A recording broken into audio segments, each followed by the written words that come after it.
Okay, wonderful, guys. Well, welcome to the Double Your Practice in 90-Day webinar here, 90 days webinar, I should say. This is Kevin Doherty with the Dream Practice Coaching. And I really appreciate you registering for this webinar and even more so for joining me on the live webinar. It's fantastic to see such a huge turnout on today's webinar on a beautiful Friday here. So wherever you are in the world, I really appreciate you being here, and I'm thrilled to be able to offer this kind of information to you and really help you move forward in building your ideal practice as quickly as possible. So we do have a tremendous amount of content to share today. This webinar will likely go all the way through 90 minutes. So it is being recorded. There will be a 48-hour replay if you do need to hop off.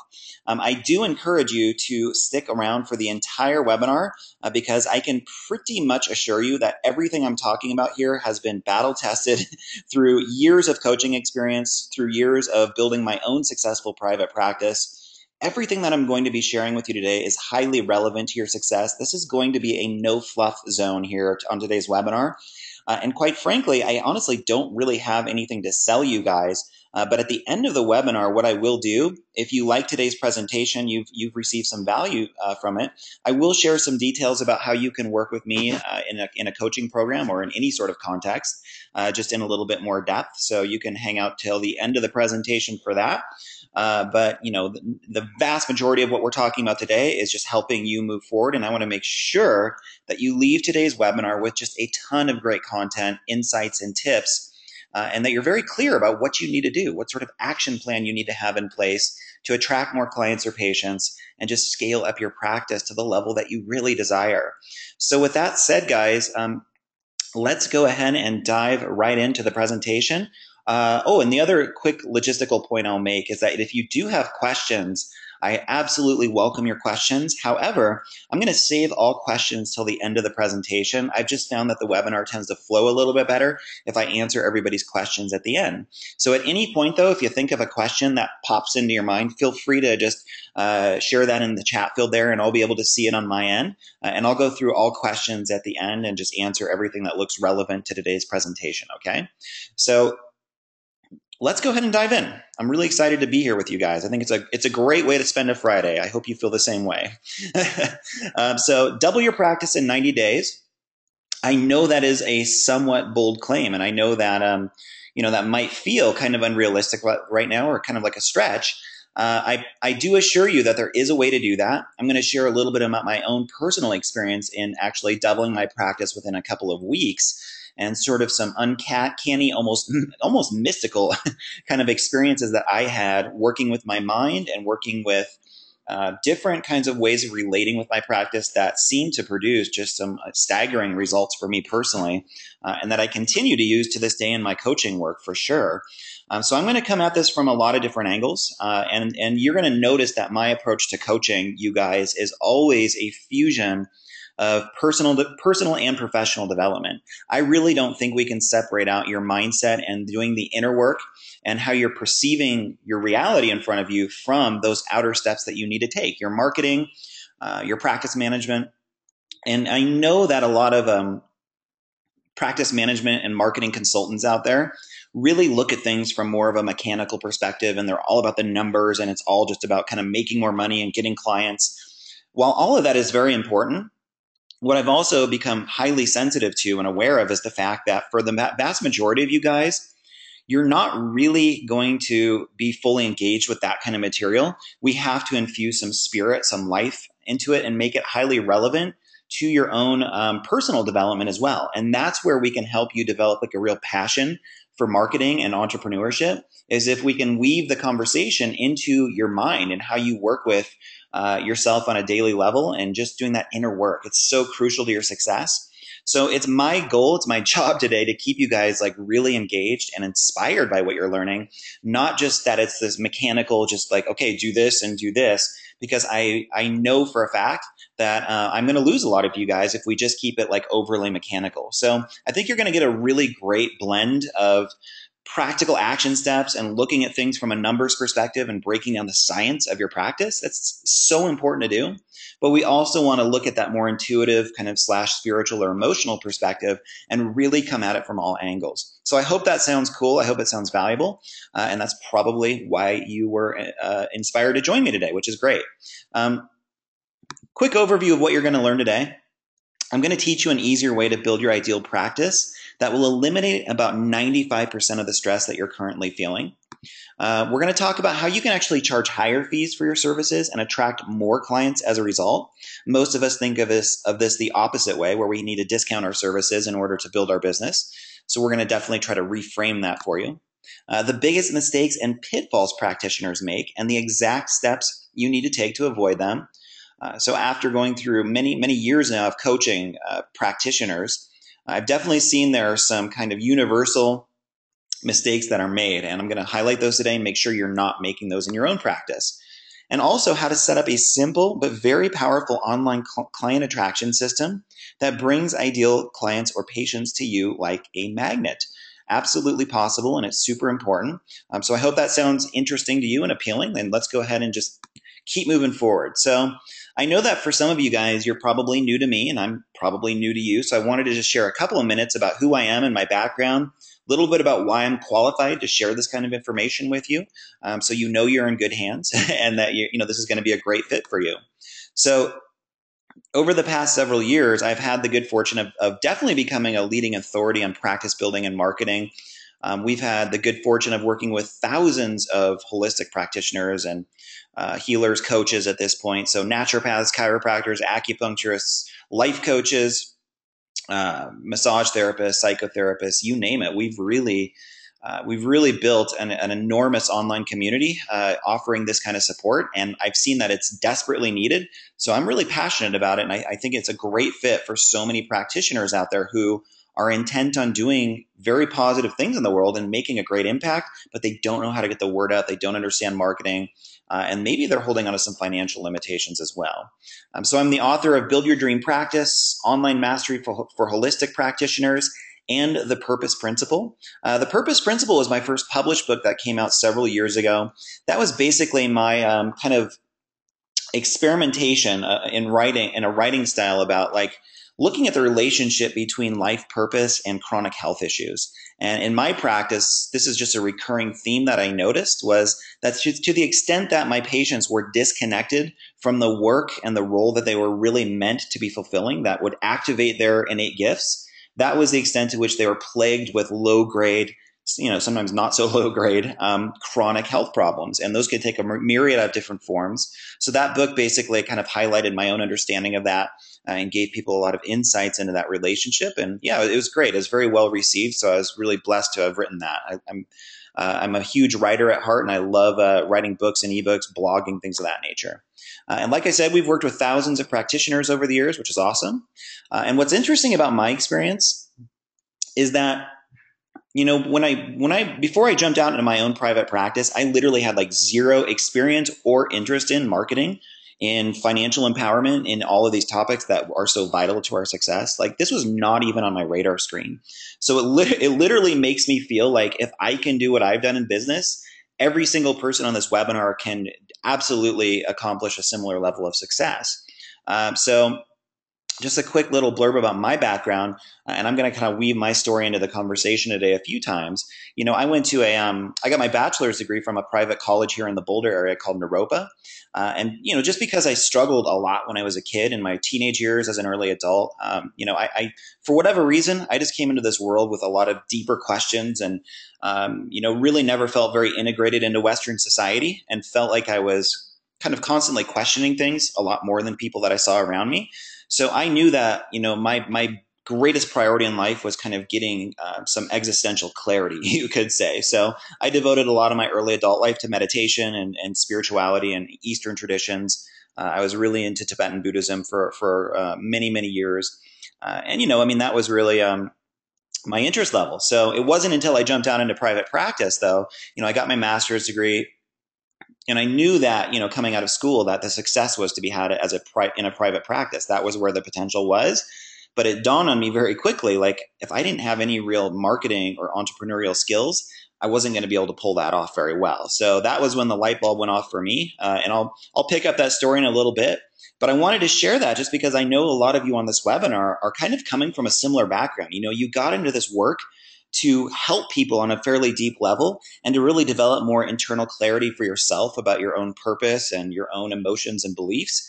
And you maybe never even thought about like the absolute necessity of becoming a business owner and developing these crucial, very specific, tangible skills that pretty much make or break your success in business. So that's what we're going to be covering today, and try to keep you really passionate and engaged about that conversation. So I live in Boulder, Colorado with my wife, Carrie, and my two kids, Juniper and Ezra. And I love tennis outside of my work. That's kind of my main passion. So yeah, I think we all need at least one thing that gets us out of our head and more into our bodies, gets our blood flowing and gets us sweating. So I'm pretty competitive by nature, and tennis is kind of my drug of choice, you could say. So that's largely what I do when I have the little bit of free time that I do. And most of all, what I want to suggest is that I'm deeply passionate about helping you. You know, my main kind of purpose and passion in my life is helping people get more visibility who are doing something very positive in this world, who are intending to make a big impact and to really transform lives.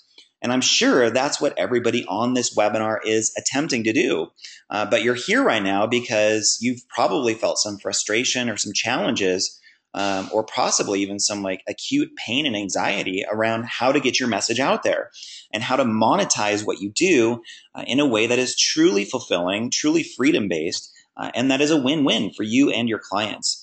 So yeah, that's where I can come in and help you guys out, hopefully on this webinar, and instill a lot of new beliefs, a lot of new insights to get you moving forward, all right?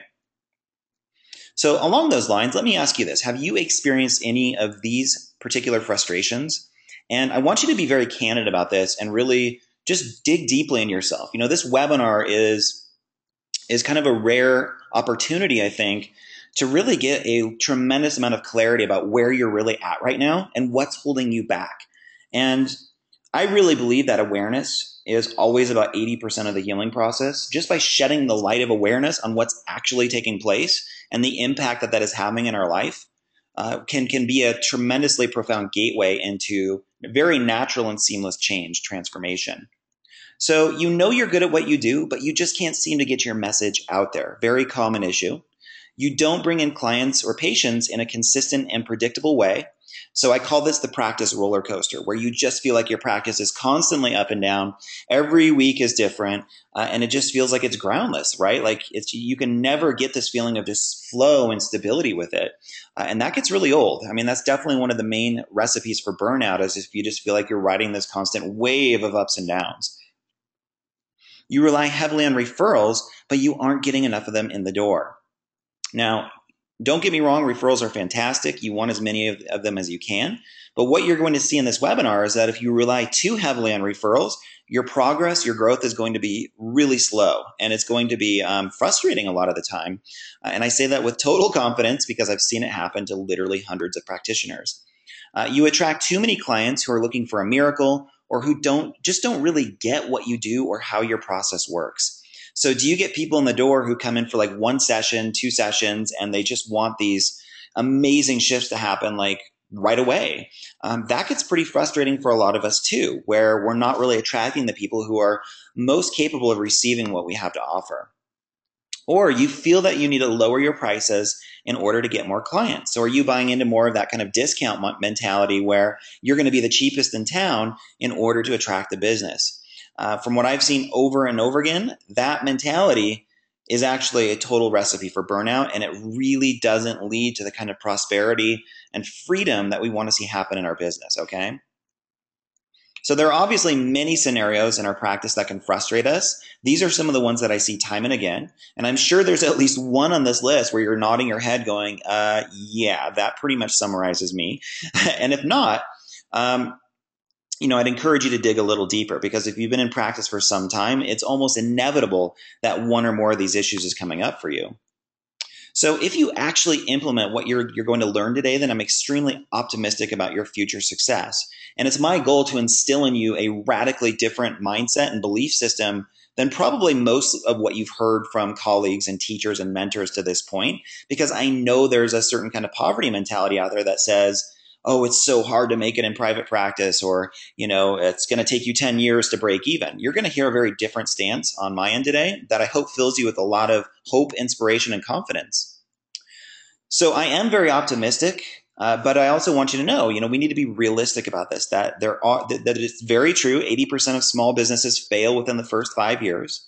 And if we look at the holistic/alternative health industry, that number it's right along those lines, maybe even a little bit higher. And I don't say that to scare you at all. And in fact, it's going to be just the opposite. But we do want you to be realistic and understand the nature, the gravity of the situation. So why does that happen though? Well, there are definitely concrete reasons that 80% of small businesses fail. They aren't getting enough clients, customers, or patients in the door, which is going to equal financial stress and burnout. They aren't getting the right clients or customers in the door. That's another form of burnout, right? Because they're not very fulfilled in their work. Or they feel overwhelmed wearing all the hats in their business. They're trying to do too many things, manage too many obligations and tasks, and there's no work-life balance, and they just feel like the whole thing is overwhelming. So you can probably relate to one or all of these on some level. Almost all business owners can. And what we're talking about today is actually getting to the root cause of why these issues are here and how to solve them. Because everything you're seeing there in terms of not getting enough clients or the right clients or feeling overwhelmed, these are all actually symptoms of a much deeper problem. And that's what we're going to explore today, is what is the core issue that business owners and practitioners face in building a successful business. So we're going to dig a little deeper to this. Just like you try to get to the root cause for your patients, I'm going to help you do the same for your practice. So if you spend a lot of your time thinking like, gosh, I just don't get enough clients, I'm not making enough money, I'm not getting the right clients, whatever it is, we're going to encourage you to go deeper than that so you can really work with the cause of that, which will always put in front of you the solution. So we don't want you just spinning your wheels, kind of frustrated and concerned, like, what am I going to do? What am I going to do? And feeling this incessant kind of stress with what you do. We want to get you going deeper than that and really looking at things on a causal level so you can solve the problems in front of you. Now, when you do this, there is definitely a science behind solving these widespread problems, and that's what we're going to be covering today. And honestly, there's a 99% chance you've never learned this in your clinical training or in anywhere really up to this point, which is a big reason why you may feel some of the stress, the limits, or the struggle that you currently do. So all of the problems that you're facing right now, they're all workable. They all have solutions, but you have to be clear on what's actually causing them and be willing to explore new solutions, okay? So what I'm going to do is basically share 3 core steps to get you from where you are now to where you really want to be. And to expedite this process as much as we possibly can. So all of these steps are going to come at marketing and business development from very different angles, and I think they're all equally important. Okay, and of course, in today's webinar, what I can do is give you a very clear overview of everything that we're going to be covering, so you can start crystallizing your thought process around this and learning how to take some action steps. Now, if you want to master and really develop a strong level of facility with every step that we're talking about here, realistically, it's going to take some time. It's going to take a commitment from you. But I can pretty much assure you that that commitment is one of the most valuable and rewarding things that you'll ever do if you're serious about, quickly scaling up your business. All right, so cool. So the first step is to do the inner work of exposing and then liberating limiting beliefs around self-worth and money. So we always want to start with this inner framework, this inner foundation that really is the backbone of your success in business. I know how easy it is to overlook this, even for people that are more spiritually or emotionally aware. In a business context, a financial context, it's extremely easy to just kind of look at everything else but this. So we want to really highlight some of the main beliefs and factors that might be impeding your success and blocking you from what you really want right now in your life, okay? So it's ironic, isn't it? Because I know that for a lot of you guys, this is kind of the work you help with your clients. Like you help them do this kind of work on themselves. But in the context of your own business or practice, how often do you really expose these limiting beliefs and your whole perception of reality around money and self-worth, how often do you do that for yourself? I'm guessing probably not that often. And this is such a valuable place to start. Okay. So what I want to do is share a few kind of mantras, storylines, myths that I hear perpetrated all the time in the helping industries. And these are just epidemics. I mean, these kinds of statements are so insidious in the way that they just undermine our success, disempower us, and deflate us. And I want you to take an honest inventory of how much you buy into these kinds of beliefs, okay? And there are many different forms of these, many scenarios, but I'm going to highlight some of the main ones. So do you find yourself saying things like, people can't afford my service, or I shouldn't expect to do what I love and get paid really well for it? That would be greedy or selfish. Or since not enough clients are coming in, that means I'm not that skilled on a clinical level. So are you starting to doubt your clinical abilities because your practice isn't growing as effectively, as efficiently as you would have wanted? Now, that's a real tragedy when that happens, because the vast majority of the time, it's really not about that at all. And what a lot of practitioners do is they think like, oh, if I just take this next seminar and learn this new technique, this new modality, or this new way of doing what I do, that's going to be the golden ticket. That's going to get me more patients and fill my practice, right? That rarely happens. And it's something that a lot of practitioners buy into heavily, where they invest thousands of dollars in enhancing their clinical skills, which, don't get me wrong, is fantastic if that's a truly where you need to put your investment and your energy. But for most of us, it's actually a totally different skill set that's going to determine our success in business. Or the storyline, I have to take insurance in order to survive. Nobody pays cash anymore in this economy. And, think about it. How many different storylines are there around money? Money doesn't grow on trees. Money's the root of all evil. If it wasn't for money, I would just love what I do. It'd be fantastic. Money is a source of stress in my life. Oh, I just wish money didn't exist. Like, we all, on some level or another, are pumping our brains full of these just deflating stories around what money is. So money and self-worth are intricately tied to each other, right? To the extent that you feel negative and cynical or disempowered with money, inevitably that's going to translate over to the self-worth, the value that you feel that you have to offer this world.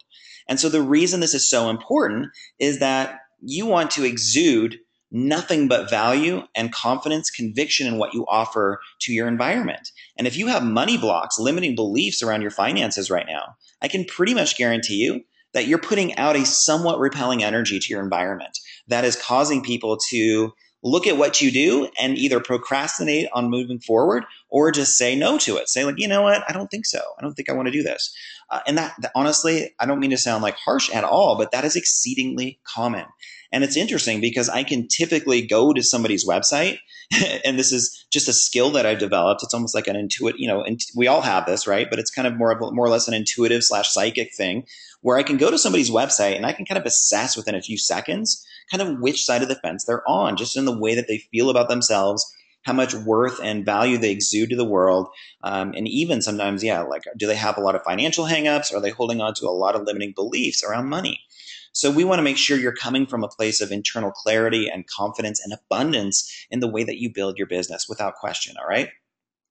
So this week, I'm going to just infuse some practical action steps as we go through this training today. This week, what I want you to do is write down in great detail what you've been taught to be true about money. What did your parents, what did your teachers instill in you that you maybe took as real, but it's actually just a myth. It's actually just something that is based on total conditioning that has no real basis in reality. It's just something that you've been taught to believe to be true.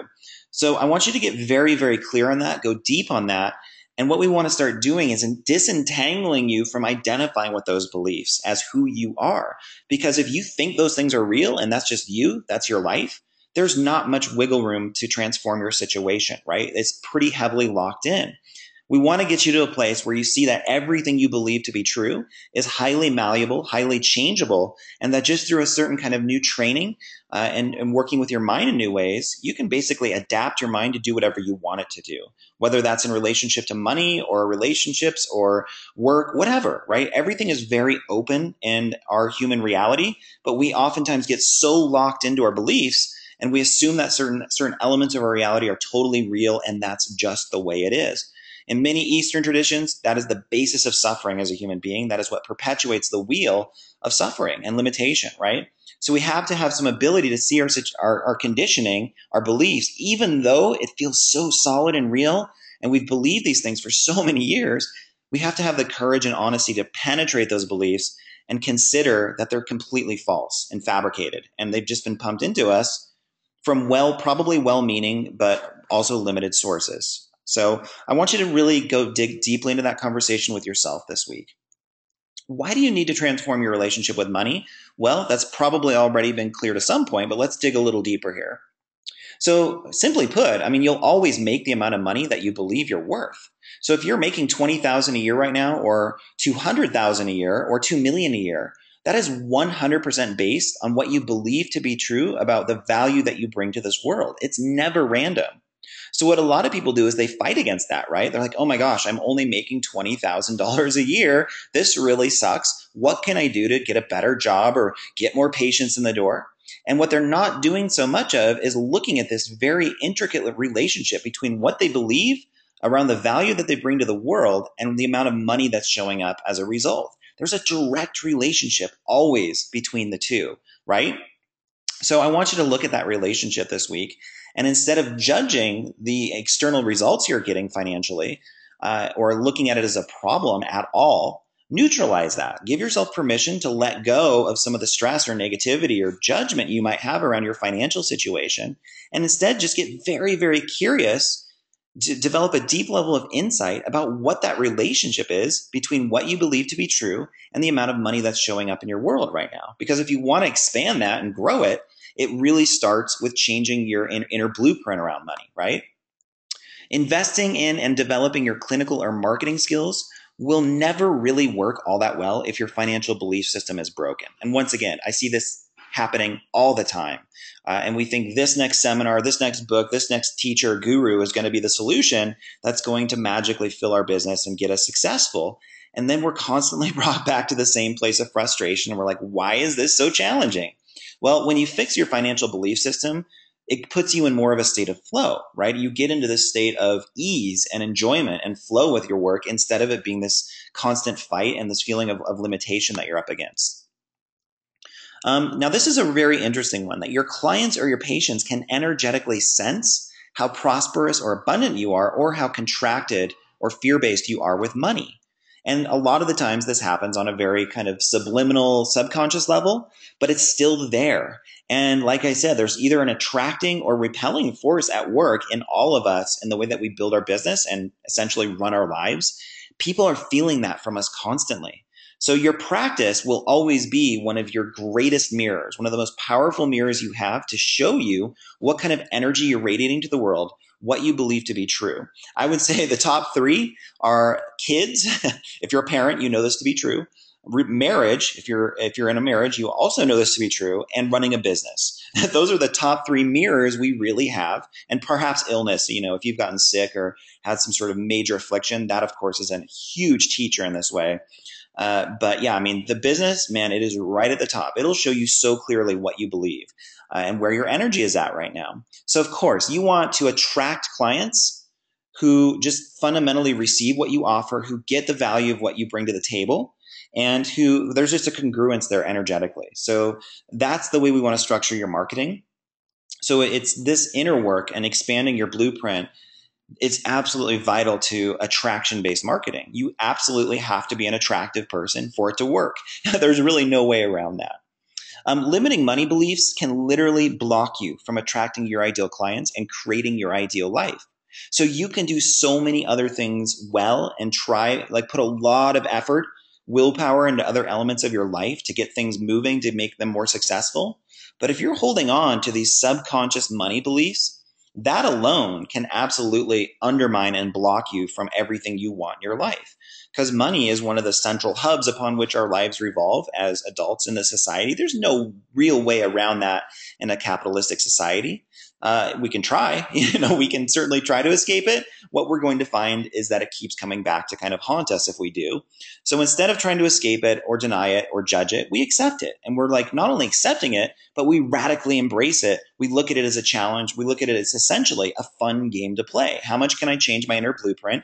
How much can I expand my consciousness and welcome money into the equation rather than having this habitual aversion to it or being afraid of it or thinking of it as some sort of recurring problem in my life? The more you can do that, it changes everything in your business like pretty quickly. I mean, it can be very dramatic. And I'm going to share a couple of stories in my own experience here in just a minute. So, on a practical level, what I encourage you to do is have a daily success ritual that liberates you from limiting beliefs and helps you directly kind of experience and expose this natural state of purpose and confidence that is who you really are and that commands value in your market. So you want to anchor yourself in experientially to this place where you really know on a very core level how valuable you are. And it's not an ego thing. It's not an arrogant thing. It's just humbly acknowledging what makes you amazing, what makes you valuable, why people would want to invest a very high premium in the work that you offer. If you can emotionally connect with that and feel that in your bones, it just creates a foundation of attraction to who you are that is magnetizing to your audience. And that's what we want, okay? So that daily success ritual can take a lot of different forms, whether it's some sort of daily awareness practice, a visualization practice, on a very basic level, all that you really need to do is just plant the image in your mind of what value you have to offer the world and feel that very deeply. And then imagine and visualize that the success that you desire is here with you now. It's not off in some far distant future. At least at 5 minutes a day, anchor in everything you think you want in your life as if it's here now. Very, very simple. Feel it, visualize it, imagine it being here, let go of all obstacles to it, feel the present moment of it. So, in the quantum world, we say that everything that you put into your mind actually does happen on a very powerful level of reality. And it's really not that far off from the material or physical world when you start to plant those images in your mind. I've certainly found that to be the case for myself. And in fact, when I committed to this practice, I had this very uncanny experience of doubling my business within 2 weeks without really changing anything at all on the outside. So just as a little background of this, for the first 2 years that I built my practice, what I did, I made this, I can't even really call it a mistake. It was just something that I think I convinced myself of, that the best way to go was to try to be really responsible and take all this massive action and try all these new things, get out of my comfort zone. I started reading all these books on entrepreneurship and how to build a business and get more financially empowered. And I got really into that. But what I did at the same time was I kind of abandoned everything that I had learned about like how to work with my mind, and how to stay aware and mindful of the process, and how to use my mind as a continual ally rather than an enemy. So if we're not aware, our mind is generally going to work against us, right? We're going to be just kind of undermined with beliefs and thoughts that drag us down.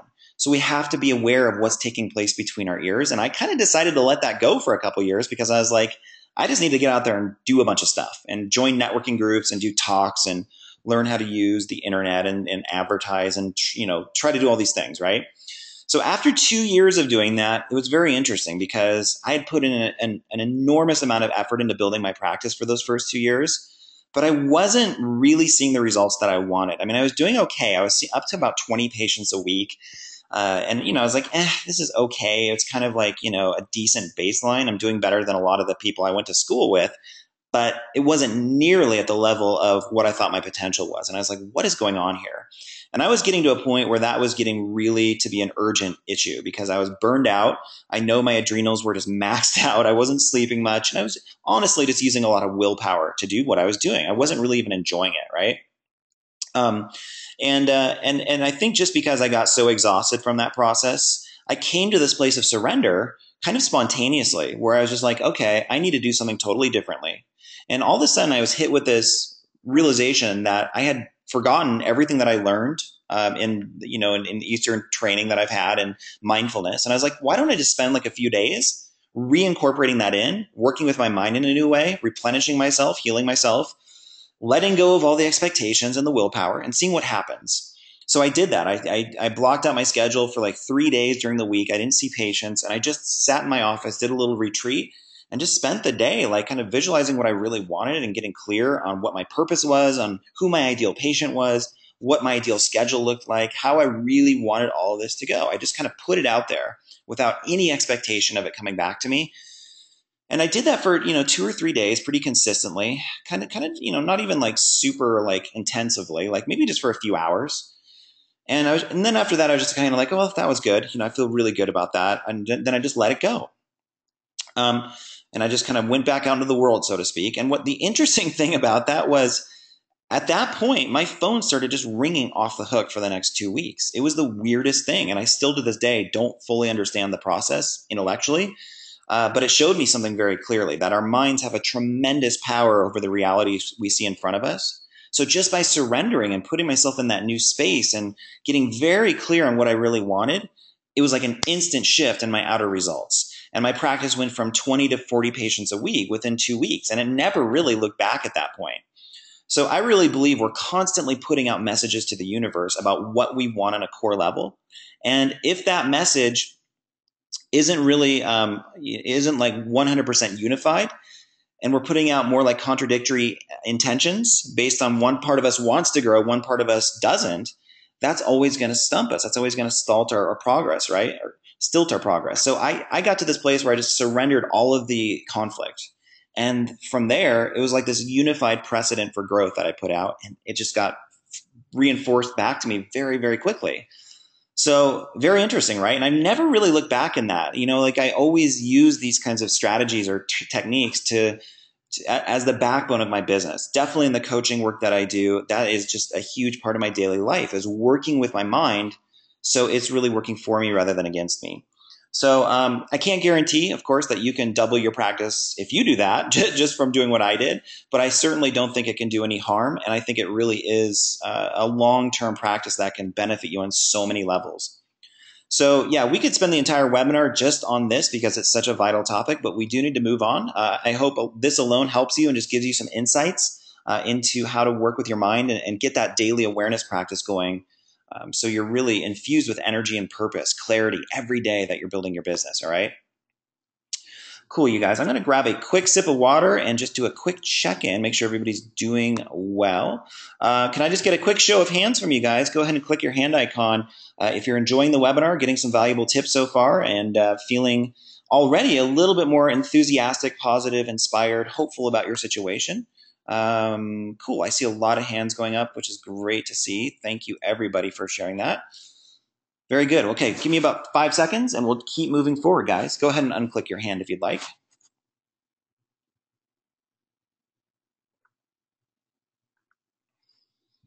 Okay. Great. Well, let me go ahead and move forward here for you guys. So we're going to switch gears now quite dramatically, and I'm going to talk about marketing. And step number 2 is creating marketing systems that attract the right people to your services in a predictable and automated fashion. Huge topic. Once again, we can spend not only this webinar, but many weeks on this because there's a lot to learn about it. But I'm going to give you some of the essentials today, things that you really need to keep in mind to more effectively build your business, streamline what you do, all right? So most of practitioners assume that word of mouth referrals will be enough to build their business if they are really skilled at their craft. Now, I found this to be a huge mistake, that, referrals are great, but you should not rely on them exclusively because you really have no control over this, and it will lead to frustration and anxiety for most practices. So once again, please don't get me wrong. Referrals are awesome. Building your clinical skill set, super important. What I see too often, though, is practitioners focus on that so heavily and exclusively that they forget about this entire world of marketing, which is vital to your success. So you want to get word of mouth referrals as much as you can. And we're actually going to talk about that as step number 3 today. But there's so many other things you need to understand from a marketing perspective besides just word of mouth. What marketing systems do is they give you peace of mind. And if you do a pretty deep investigation of most business owners, this is a quality that is sorely lacking in their situation. Most business owners actually do not have peace of mind, even if on an outer level it looks pretty good, like they're pretty successful financially, doing well. On a deeper level, a lot of business owners just feel this low-grade anxiety about their situation, like chronic stress, because of the groundlessness, the uncertainty, the lack of clarity about how to systematize and automate what they do. Okay, so this is a very, very important conversation if you want more peace of mind in your work, which we all should. So before we discuss your marketing systems, though, we need to make sure that you have the right foundation set up. So there's some foundational elements that I want to cover for you guys, because that's really the hub upon which your marketing is built. We've already talked about one of those, which is your mindset, and making sure your mind is working for rather than against you on a daily basis. That's a foundational element to your success. The next one is knowing exactly who your ideal client is. So I want you to spend some time this week writing down your ideal client avatar. This is a very powerful exercise if you've never done it. And what I've seen is that a lot of us have done this, but maybe not in the way that I'm going to share with you here. So what I want you to do is write down, first of all, what we want to do is personify this avatar. Make them as real in your mind as possible. So give them a name. So let's say it's Jane. Jane is a 35-year-old woman who, and then write down as many of the typical demographics, qualities of Jane's life as you can. So what's her age? What does she do for a living? How many kids does she have? What's her income level? Is she married? All of that stuff. So you definitely want to do that, like get clear on the typical qualities, attributes, but that's really just scratching the surface.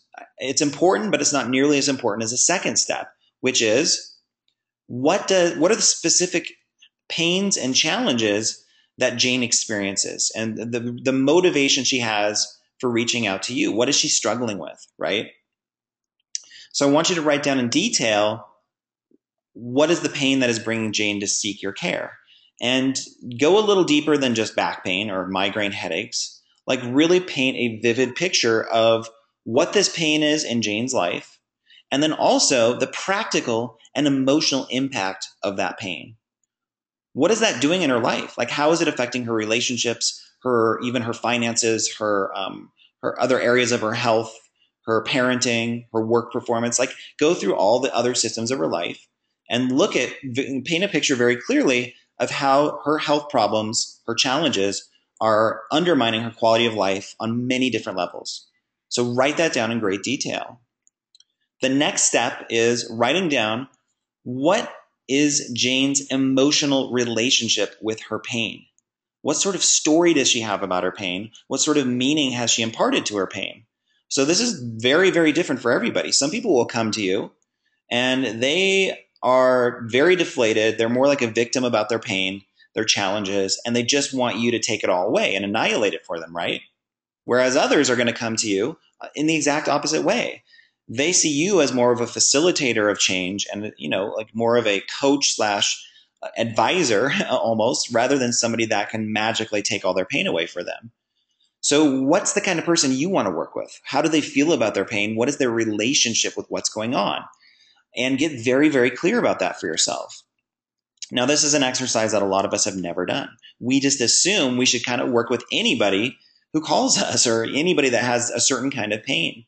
What I found is the more you can clarify how this person feels about their situation, what their story is about it, the more you can easily, automatically attract those people to your work just by understanding clearly in your own mind that's who you want to work with. It creates an intention, a foundation that brings those people to you more consistently. Okay? So the last question I want you to ask about your ideal client is, what do they expect from you? What do they expect from you? So if they're going to invest potentially hundreds or thousands of dollars in your services, what is the reciprocal exchange there? Write down in as much detail as you can what the transformational journey looks like for your client. They started here and they ended up here. So if you're painting this ideal vision of health for this person, and that's what they're looking for, describe that to me. Get poetic about that. Make it very vivid. So that's hugely important, because if you don't know how to manage expectations for people when they're coming through the door, you're going to be mismatched with a lot of the people that come, and they're going to expect something that you really shouldn't or can't deliver. Very, very common. So you want to bring in people where the expectation that they have is a match for what you want to deliver to them. So that needs to be made abundantly clear on your website, your brochure, wherever you market, that that you're basically qualifying people to work with you. And by doing so, you're going to attract people more strongly who are a great fit for that. And you're also going to repel people who are not a good fit for that. Now, if you're empowered in what you do, you'll see that as a very positive development. If you're disempowered, you're going to think to yourself, well, I don't want to turn away business. I just want to work with anybody who calls. So I want you to really do that inner work of getting very clear that and having faith that knowing exactly who you want to treat and work with and focusing on that person exclusively will magnetically enhance your marketing and make you a much more powerful practitioner, enhance the fulfillment that you get from your work, and it'll be much easier to build your ideal practice in so many ways. Trust me on that, please. So that's your ideal client avatar exercise, okay? The second foundational element is that we want to structure your website to speak to this person and this person only in a way that builds goodwill, conveys value, and enables you to stay in touch with them indefinitely, okay? So my marketing process that I found to be very, very effective is that it basically all centers around your website. You want to consider your website to be the epicenter or the hub around which you market your business. Whatever you're doing to promote your work in any fashion should always filter back through your website. Your website should basically do all of the heavy lifting for you, sell your services 24/7, magnetically attract the people you most want to work with, and filter out the ones you don't. That's what a good website does. Now, the vast majority, like 95% of the websites I review, honestly, are really not set up that way. So it's a very important conversation, and I want to spend just a little bit of time there because, yeah, if you can get this foundation set up really, really well, that's going to help you for many, many years to come in your business. I can guarantee you that, okay? So this is a big conversation. What I can do for you guys is highlight some of the main features that need to go on your website in order for it to be as successful as possible. So most websites are honestly set up as what we call like static online brochures, where there's no interactivity, there's not much engagement, there's just some basic kind of text or rote copy there. And it's basically, yeah, it just looks like a brochure. There's so much more you can do with your website besides that to really maximize its features, connect with people, build a relationship, stay in touch with them, position you as an expert. That's what we want to see happen, all right? So the first thing that I look at is that it's highly professional, easy to navigate, and has a high-end look and feel. So your website should exude quality to your audience. You want to position yourself as the Mercedes of your industry, not as the Yugo or the Hyundai. So along those lines, I'm not a big fan of like templates or cookie cutter websites or sites that just look really generic or cheaply built.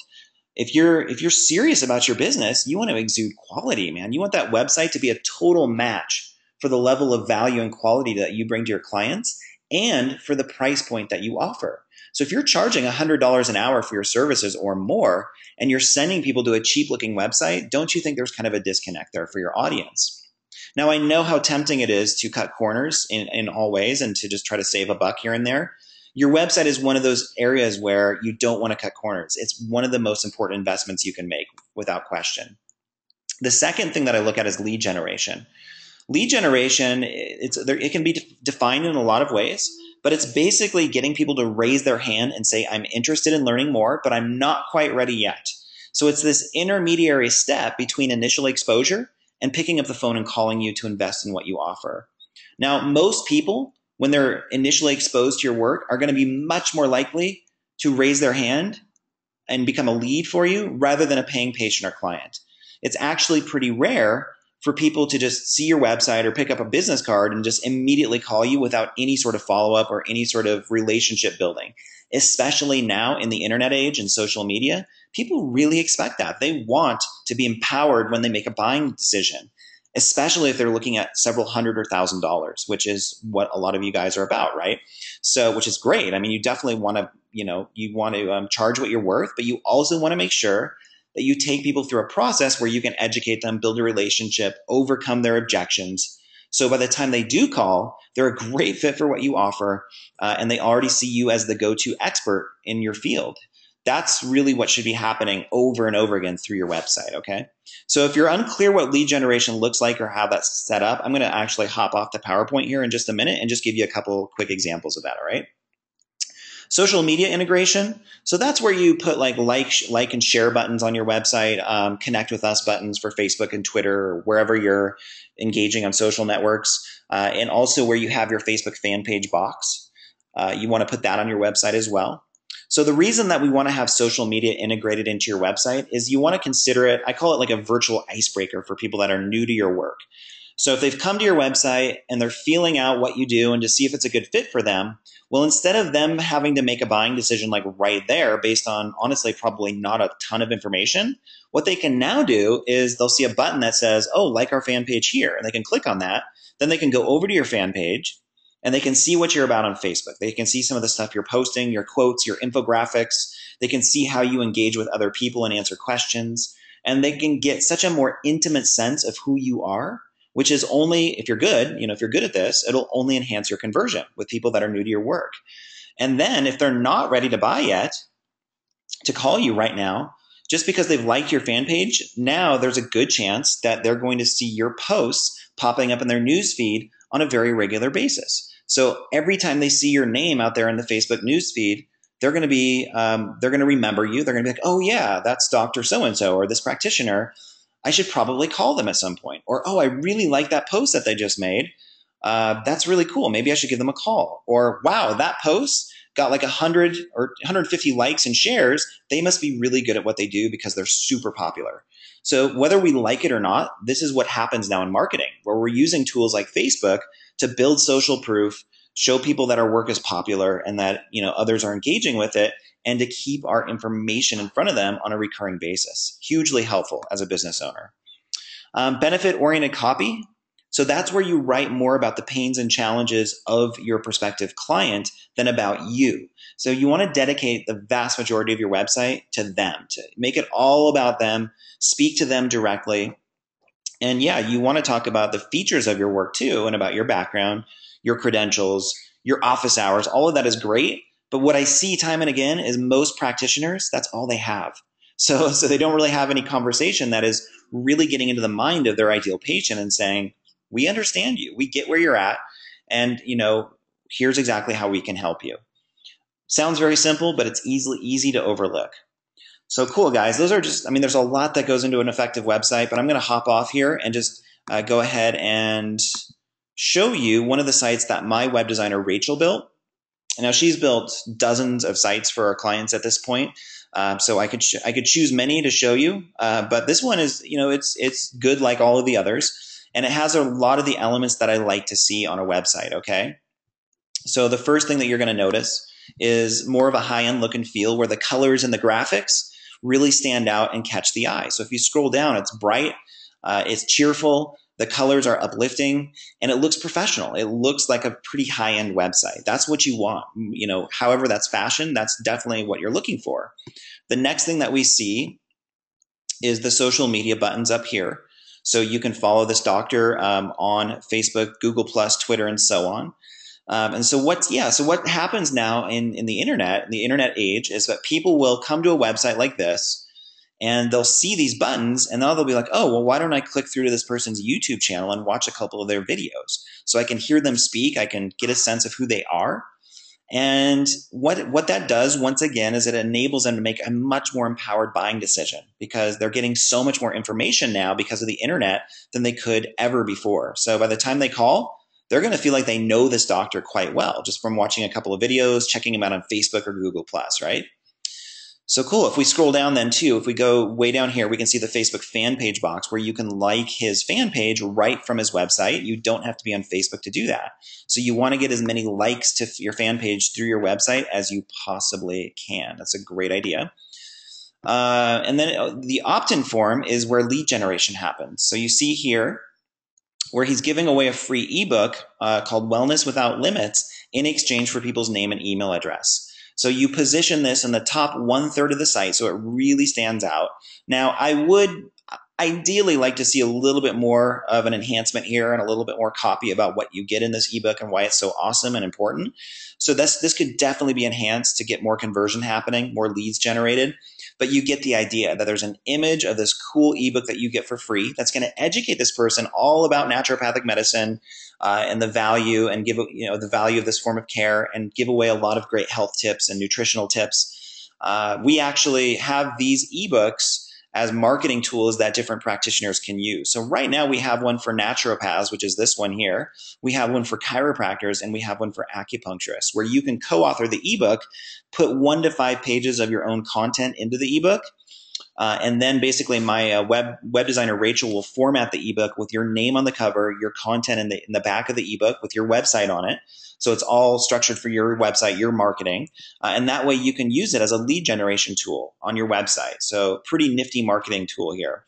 And you can go to buildyourdreampractice.net/products. If you wanted to go ahead and check out the line of ebooks we offer, you can actually download them on the page, read a sample copy of it to make sure it's a good fit for you, and then once you get it, Rachel will be in touch with you to get that formatted. So it works out really well.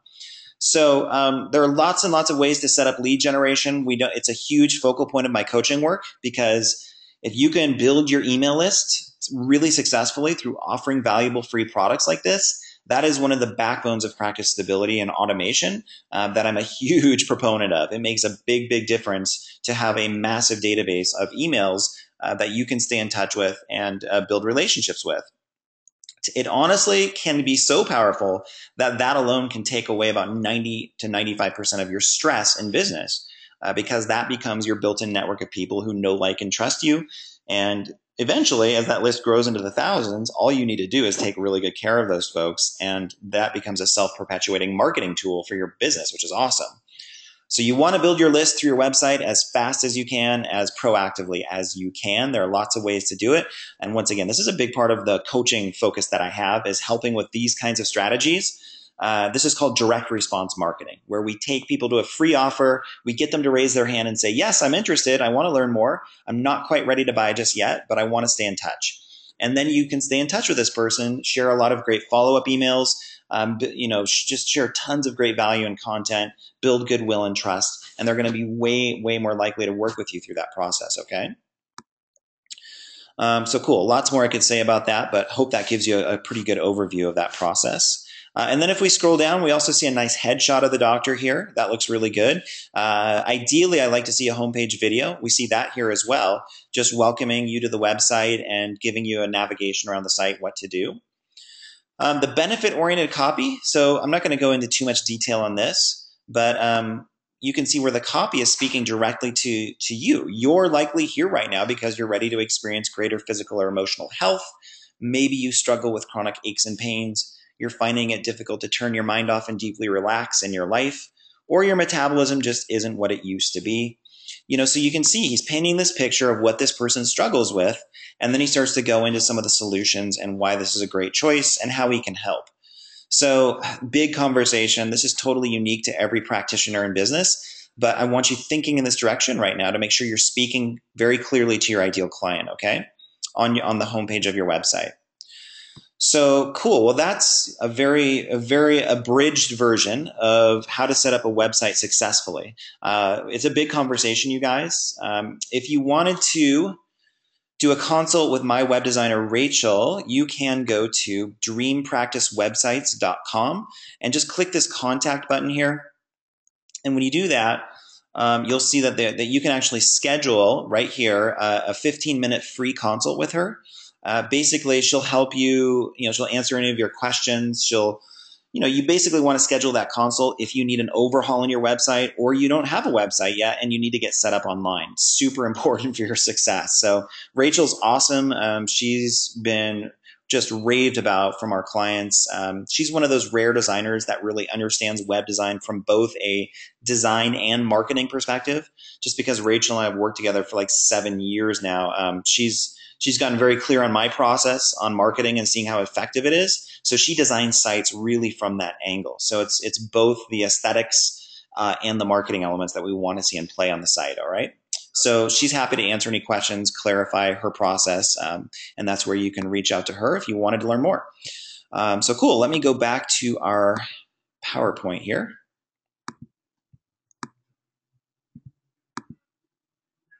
All right, so now that we've clarified some of the main elements you want to have on your site, like I said, you want to think of your website as this very powerful automated marketing tool that effectively sells your services and educates people 24/7, just around the clock. Your job from that point forward, once it's set up that way, is to drive as much traffic to that website as you possibly can. So and this is all just about marketing and exposure. Just how do you get traffic? How do you generate leads? Get more eyeballs, more qualified people aware of your practice, that you're out there doing what you do. There are many, many ways to do this. What I want you to keep in mind, once again, is that your website should be at the epicenter of everything that you're doing to market. You're constantly sending people back to that site. So what I'm going to do is just go through around in a circle some of the main marketing strategies that we found to be very, very effective. We've field tested a lot of the different ways that you can get that exposure. And these are some of my favorite, just because I see that they work the best. Many of these ways I use personally to build my practice. And we've coached, like I said, hundreds of people, really at this point, thousands of practitioners in our programs to do the exact same. So we all know that referrals are important. That's a given. Advertising. What I recommend is, and I'll hold that conversation for now, because advertising is a crucial strategy for your success. You have to know how to do it well, though, or it's probably going to squander money. That's where I'll leave it at right now. Networking. So that's where you join networking groups, Chamber of Commerce or BNI meetings, things like that, and work with other business owners to exchange leads and referrals. That can work very, very well. Seeking media attention for your practice. So getting a local reporter to write an article about your work or position you as like a Q&A expert in the newspaper. That can be extremely effective as well. Doing health fairs in the local community. Yeah, it's definitely more labor intensive, but depending on where you're at in your business, that can be a great strategy. Using online video. So using video on your website, on your about page, and then setting up search engine optimized videos on YouTube can be a very powerful way to get more visitors to your website. Using blogging and search engine optimization, so making sure that you have a dynamic WordPress blog and that you understand how to use it. You understand the purpose behind blogging and how to integrate it with social media, how to get certain blog posts to the top of Google. That can work very, very well. And then social media in general. So using Facebook and Twitter and YouTube and LinkedIn and Pinterest, many, many options there. We're going to talk a little bit more about social media here in a minute. And what you're going to see is that Facebook is definitely my favorite place to be on social media still, and that we want to simplify your process. That's the main thing I want you to know right now. Cross promotion. So that's where you network with other business owners, you exchange referrals, you set up cross referral systems with, like if you're a chiropractor, you'd have one with an acupuncturist, with a yoga center, and so on, right? And then public speaking. So setting up monthly speaking gigs, whether those are in office or in health food stores or libraries or different corporations around your office, that can work very, very well as well. So on top of this, there are literally like dozens of other things you can do. What we found is that these are some of the most effective ways to market and build your practice. Now, it's really easy, even with a kind of smaller list like this, to just get overwhelmed. And you look at all these different things you should be doing, and you're like, oh my gosh, where do I even start? So I know that that's probably the case. That's very, very common. So what I'm going to suggest is this, that referrals and advertising are really the two best ways to build your ideal practice, because they're the easiest, they're the fastest, and they can give you the best ROI for sure if you know how to set up your systems the right way. All of these other strategies are great, don't get me wrong, they're fantastic, but you don't want to try to do all of them at once because you're going to get overwhelmed, and it's probably the case that any one of them isn't going to work as well as it should if you're trying to spread your efforts across so many strategies, okay? So let's chat just briefly here about advertising. I believe that 5 to 10% minimally of your gross income should be invested back into advertising your business. So are you doing that right now? I would highly recommend it if you're not. I recommend Facebook ads. So there are lots of different ways to advertise, right? You have display ads, you have radio ads, print ads, Google ads, so many different options. I like Facebook a lot right now for advertising. for pretty much any small business owner. Let me explain why. You have total control, so you can scale up over time. So you can start your campaign at like $3 to $5 a day. And once it's working, then you can start investing more money into it. Whereas with display ads, I mean, you could easily dump $2,000 to $5,000 into it, have no guarantee on any return on investment, and then leave feeling really frustrated and like you had no control over that process, right? That's not fun. That's not good. It's authentic and it has a meaningful context. So what I mean by that is a lot of the way that marketing works on Facebook is that you're basically just sharing your passion, your purpose with people. You're helping them. You're sharing insights and tips. And that's your marketing. I mean, that's really what you're doing. You're attracting people through a message that is helpful. So it's not salesy or spammy or schmarmy or slimy or awkward or anything like that, which is so refreshing and so nice. So, when people come to your website from your Facebook ads or to your fan page, they should see content there that is helpful for them, that adds value to their life and that transforms their situation. So one of the ways that I define marketing is that it's the entry point into healing for people new to your work, or the entry point into transformation. You might want to write that one down because most of us have a definition of marketing that is quite different than that. If you can reframe your definition of marketing so that it's really just about helping people and transforming lives, regardless whether they see you or not, you'll instantly have a much greater passion for marketing. You'll put more focus on it, and you'll want to do it way more than you are now. So it should have an authentic and meaningful context for it to work really well. It's cheaper than any other platform. And actually, I'm going to show you this graphic right now that kind of reinforces this. So if you look at the average cost to reach 1,000 people out there just across the board, you see that a newspaper ad is right around $32, which is outrageous. Just to see 1,000 random people out there using it or seeing it. That's not even targeted people. That's just random people that pick up a newspaper and see your ad. You have to spend $32 on that. Whereas if you go all the way down to the bottom there, you see Facebook ads. It's about 25 cents to reach 1,000 people right now. And on top of that, you can target people so you know who your ad is getting in front of. So that's a great reason why I love Facebook. It is a lot cheaper than just about any other way to advertise right now. Google AdWords is still fantastic. I still really like that platform. Can still be very effective. But I've seen Facebook is quite a bit cheaper, and I actually like the whole process of Facebook advertising more than Google right now. It's a heck of a lot easier to use, that's for sure. Okay, so it also just in general gives you a great ROI or return on investment if you know how to use it the right way, all right?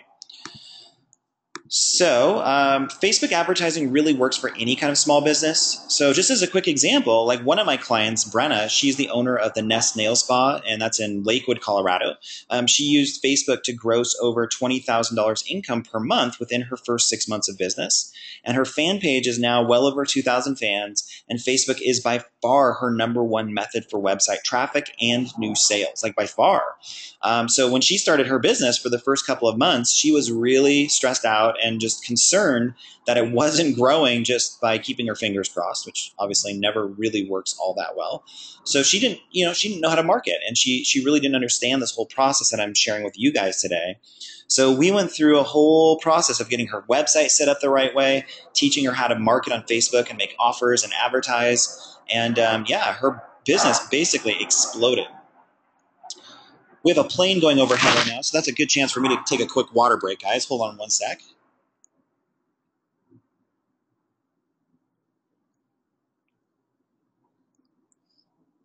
So for Brenna, Facebook advertising and marketing has been a complete game changer to her business and to her life. So she was able to quit a job that she didn't like, run this business that she has a passion for, and now it's starting to really prosper financially, and Facebook is by far her main platform for doing that.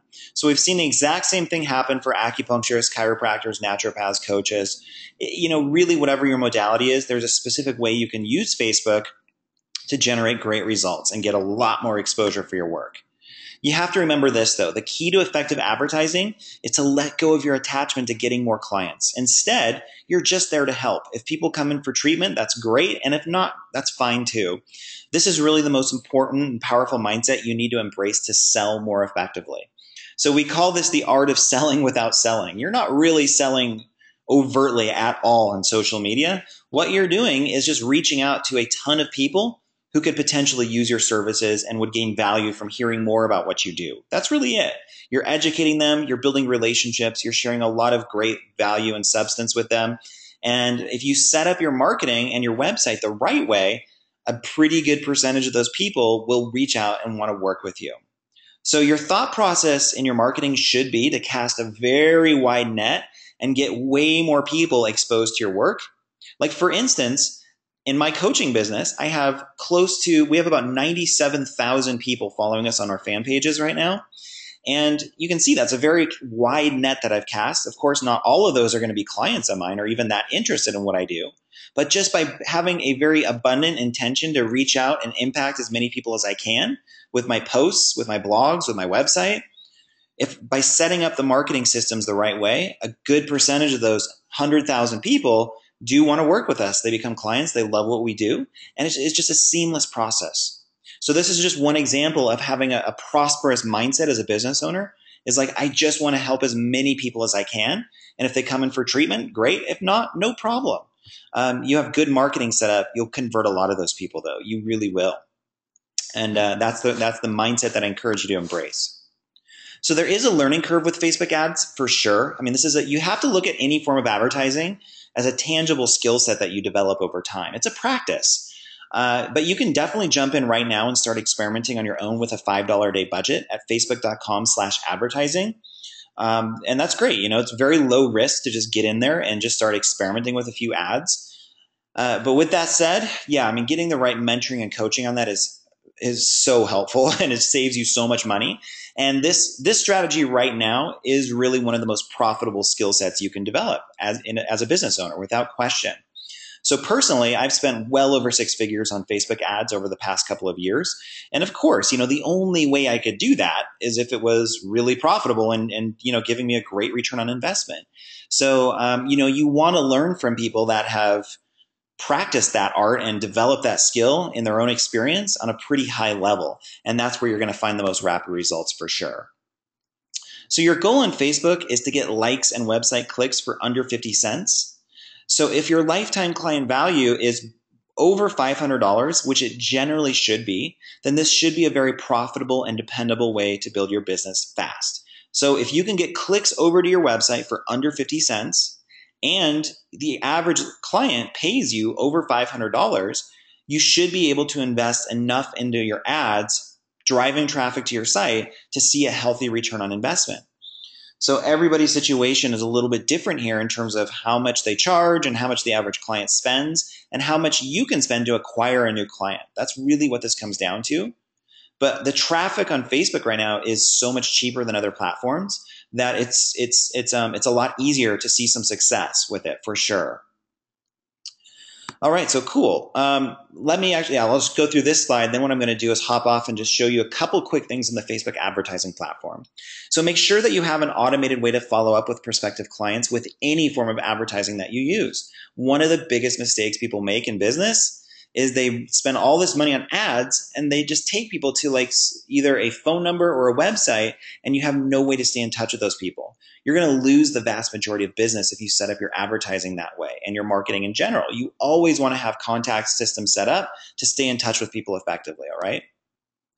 All right, so cool. Let me hop off real quick and I'm going to go ahead and just log into the Facebook ad manager here and just show you a couple of amazing things that you can do when you're targeting with Facebook ads. So we don't have time on the webinar to have me go through the entire process of running ads.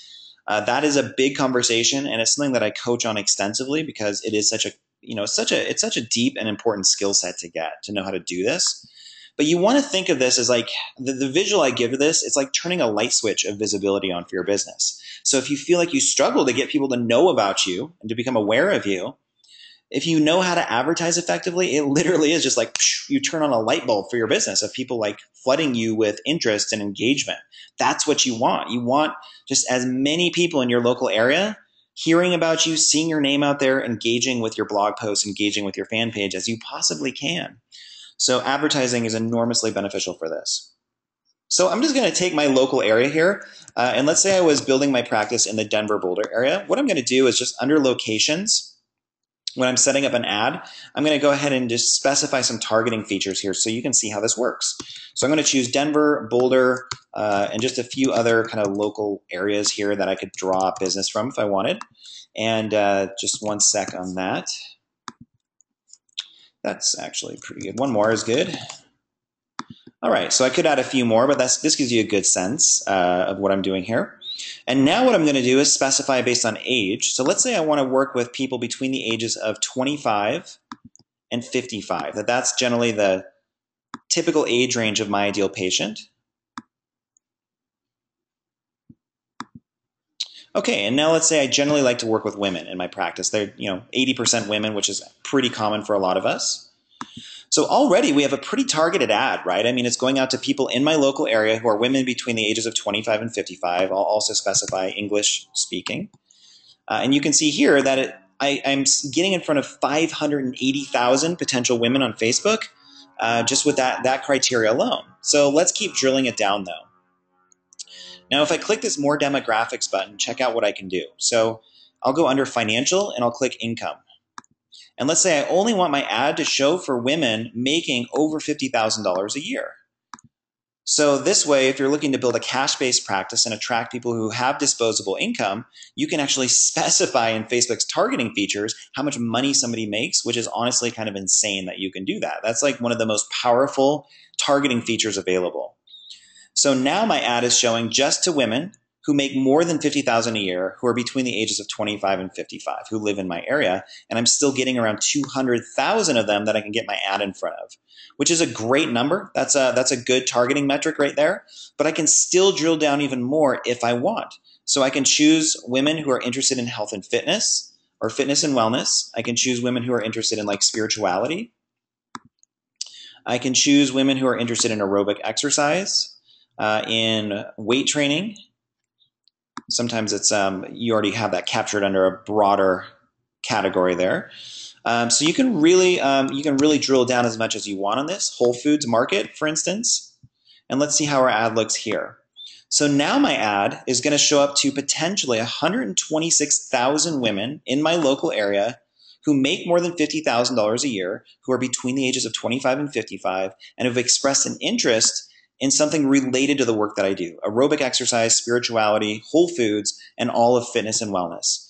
You really can't get more targeted than that in an ad. It's pretty crazy. So I want you to kind of take that in about what you can do with this form of advertising. And the better you get at this, the more just instant success you'll have in your business in terms of attracting clients, okay? So big conversation there. I just wanted to kind of give you a quick sense, plant a seed for you of what's possible. All right, cool. So I know I'm cruising along fast here, guys, but I'm just going to keep rolling with the presentation, and then we'll open it up in just a little bit here for some questions, all right? So my third key kind of crucial step for you is to implement a word of mouth referral system for your practice, okay? So just one sec. All right, so how do we get more referrals? Big loaded question, correct? Well, just doing great work is not enough. So if we're amazing at what we do for people and we get great results, that is always going to get us a certain percentage of referrals, but it's generally not enough, okay? Giving out business cards is a pretty antiquated approach, and it often feels just kind of lame, like forced or awkward.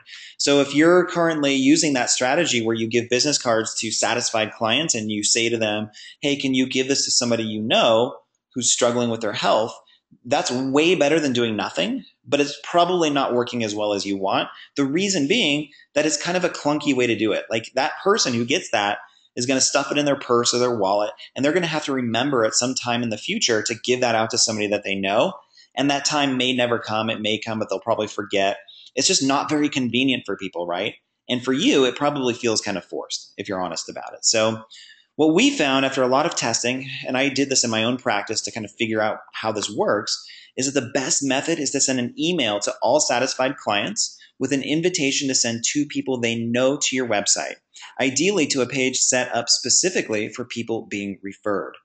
So I love this approach. Is what we've seen work by far the best because it's super convenient for people. They can do it like right when it's front of mind. And for you, it doesn't have to feel awkward or invasive at all. So what happens is the client comes out of the treatment room. They're like, oh my gosh, I feel like $1,000,000. You're amazing. So whenever a client expresses positive value in what you've done, it's an open invitation to do this. So what you would do is you would just send them an email as they leave your office, or have your receptionist use the script that you want to use. And that email would get to them by the time they get home. And it would basically say, something along the lines of praising them for being a great patient. So you started by saying, hey, John, we just wanted to let you know, we just have so appreciated having you in our practice, and we really value you having you as a patient. And we're thrilled to see that you're getting such great results. It's been just a total pleasure working with you. And what we've come to learn is that your friends and family are the people we probably want to be working with. So our ideal patients are always connected in terms of friends and family. So if you happen to know a couple of people right now who are struggling with their health, would you mind sending them this link to our website to see if we could be of service to them? And that link that John is going to send to a couple of people, that can go just to your homepage, which is okay for sure. But even better, go to a page that is set up specific for somebody being referred to you. So on that page, it would basically say, welcome. You've been referred by a current patient of ours. We're thrilled to have you here. There's either a picture of your team or a little video of you guys, which is a really nice touch. And on that page, it would just have a couple of great testimonials. You'd get them onto your email list, encourage them to like your fan page, and perhaps give them a little limited time offer incentive to come and see you in the next couple of days. So it gets them, taking action now, right? But if they don't, you can still stay in touch with them through your fan page and through email. We've seen this work by far the best out of everything that I've tested for referrals. So once again, there are a few moving pieces to this system, some things that go into it, but I hope you get the idea, and I just want to get you thinking in this direction right now, okay? So simply put, leverage online technology and email marketing to get more referrals. It works great. It's a win-win. So cool, guys. Well, let's do a quick summary. So to double your practice in the next 90 days, here's what you need to do. You need to start thinking like an entrepreneur by expanding your vision of what's possible and letting go of limiting beliefs that keep you stuck or growing slowly. You need to structure your website to generate leads, convey authority, and do a lot of the heavy lifting for you so you can sell 24/7. You need to learn how to advertise. Start with Facebook to flip on the switch for your business by exploding your visibility. You need to maximize referrals by implementing an email follow-up system with satisfied clients. And we didn't talk too much about this one, but you do want to make sure you have excellent contact management systems in place. And I recommend using email marketing and Facebook for that purpose. There's so much you can do with those systems to ensure you're staying in touch with anyone and everyone who ever expresses interest in what you do. So that should give you a really good summary. If you're serious about this, if you take action, I really believe you can use these strategies to double your practice in the next 90 days. So once again, we've covered a lot of ground. A lot of ideas have been shared. And what I want to do now, just for a couple more minutes, is I want you to take a few moments to clear your mind and just let go of all the ideas, let go of all the concepts we've shared, and just take a few deep breaths, let everything else go, and just imagine yourself having your ideal practice 90 days from now. Like, how would that feel for you? And really allow yourself to just play around with this visual and get into the kind of feeling sense of it. So you're seeing all the patients you want. You're making an income level that really provides a great lifestyle for you and your family. You feel very fulfilled in the work that you're doing. You know you're helping people in a very deep way. And things are just flowing. You're in a state of flow with what you do. It's happening pretty effortlessly. And you really just love the whole process. So if you were there 3 months from now, as if it's here with you now, how would that feel for you? What would that be like? And really allow yourself to feel the positive energy, the excitement, the wonderful emotions around that. So just breathe that in for a couple more breaths. And I want you to deeply ask yourself, what would this mean to you to have this in your life right now? I know when I was building my practice, there wasn't much that was more important to me than this. Because if I got this right, it was like the cornerstone of so many other elements of my life flowing and being abundant and successful. So I want you to think about that. What does this mean to you? How important is this to you right now to have this? And perhaps even more so, what is it costing you right now to not have this in place? If you haven't reached your goals, if you've been stuck and feeling challenged by this process, which I know a lot of us do, what has been the impact of that in your life right now? What is that costing you? How is that affecting your relationships, your marriage, your parenting? Are you finding like you just can't be fully present with your kids or your wife or your husband? Or maybe, you just can't sleep well at night because of this. Your mind is racing and, there's just kind of this underlying stress to what you do. So what has been the cost for you of not being able to accomplish this goal? So really allow yourself to feel that for a moment. So one of the final thoughts that I want to leave you with in this webinar is that your success really does come down to a choice that you make. So it's so easy to buy into the economy or what insurance panels are doing or how much clinical training or experience I've had, how many credentials come after my name, right? Like there's so many external factors that look like they're the real cause or, the real source of our success. Ultimately, your success comes down to a choice that you make to be fundamentally empowered, proactive, and resourceful, solution-oriented, or to be a victim, to stay stuck, to procrastinate on what you really want, right? So ideally, hopefully you're here with me on this webinar because you've already made this choice to really put the power back in your own hands and to proactively create the practice that you most desire. And if you're ready to choose the level of success and prosperity that you're capable of creating, then what I'd like to do before we wrap up this webinar is I'd like to invite you to apply for a free business strategy session with either myself or one of my practice growth advisors. So this is a pretty awesome opportunity, you guys. It's something that we occasionally open up, and right now for a limited time we're doing this, where one of my practice growth advisors who's definitely worked with me previously and had a lot of success building their own private practice will get on the phone with you for 60 minutes and basically help you in every way that you need it. And the way that call is going to go is they're going to spend a little bit of time with you basically diagnosing your practice. And just like you would with a client or patient, they're going to look at your practice, assess what's working, what's not working, and the level of health of your practice right now. What areas frustrate you? What concerns you? What's stopping your growth? So they're going to basically diagnose that and help you get a lot of clarity around where you're stuck right now. And then what they're going to do is help you paint a picture of what your ideal practice really looks like. Where do you really want to be? And they're probably going to stretch you a little bit and challenge you to really expand your vision, to really maximize your potential, okay? So that's a really helpful practice to do with somebody else who is at a pretty high level of success. And then what they're going to do is help you come up with a plan for getting from where you are now to where you really want to be in your work. And at that point, a couple of things are going to happen. One of two things, basically. If it's obvious that we can help you and that my coaching work is a great fit for where you're at, and that we can help you on a pretty profound level, we're going to basically share some details of what it's like to work with me in one of my programs. If you're not a great fit and it's just, doesn't seem like it's a good match, we won't even cross that bridge. We won't even get there. We'll only have that conversation if it's totally relevant and helpful for you, okay? So this is an awesome opportunity. It's like no pressure. It's not a salesy thing at all. It's really just a chance to get the support that you need from somebody who has been where you are. So if you want to go ahead and apply for that strategy session, you can just go to buildyourdreampractice.net/apply and go ahead and fill out the short fields there. There's about an 8-minute form that you're going to want to fill out. Do fill it out in as much detail as you can so we know exactly where you're at right now. And just make sure that we can help you. Because we do get a tremendous amount of requests for these strategy sessions, they are based on application. So we will review them all and make sure that you're a great fit for what we can do to help you out. And we really base that on your commitment level. So, we want to make sure you're serious about what you do, that you're thinking pretty big, and that you're ready to start, you're ready to grow your business now. So it's not something you're looking to do 6 months from now. It's like you're serious about it. There's a certain just commitment that you're ready to seal in now and get this process started. So if that's you, we'd love to have you apply. Just go ahead and go to buildyourdreampractice.net/apply, and we'll let you know pretty quickly if you've been approved, and we can get you in for scheduling actually very soon, next week.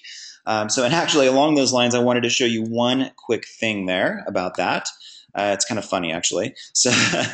So this goes to show you, like, I'm all about productivity over perfection sometimes in my business.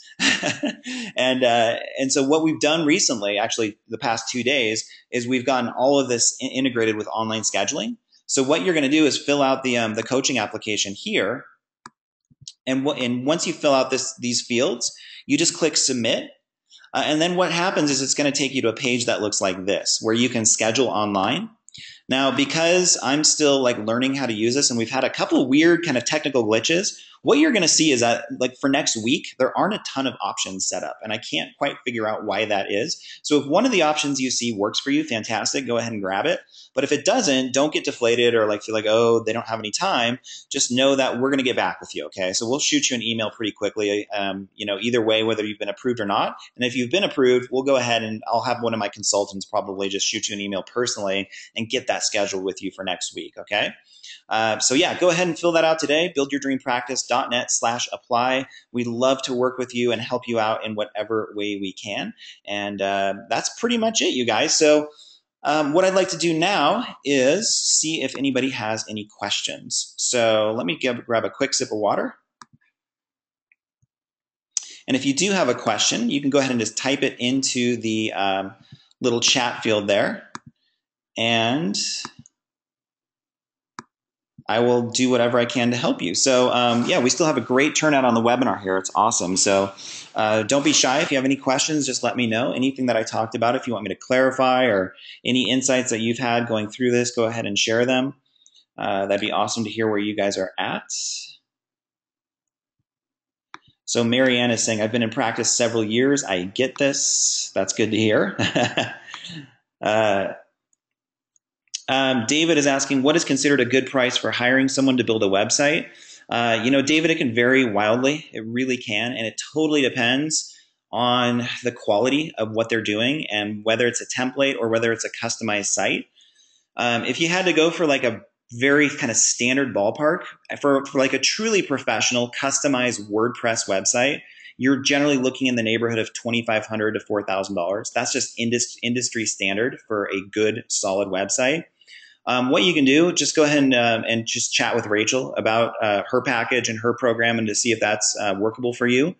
But on average, I would say, David, that's what you're looking at. Now, you can certainly get templates and some other options for quite a bit cheaper than that. I mean, you're really going to get what you pay for. But like I said, that is definitely one of the most important investments in your entire business. So we want to make sure it's set up really well. And customized WordPress sites, that's generally what I recommend, okay?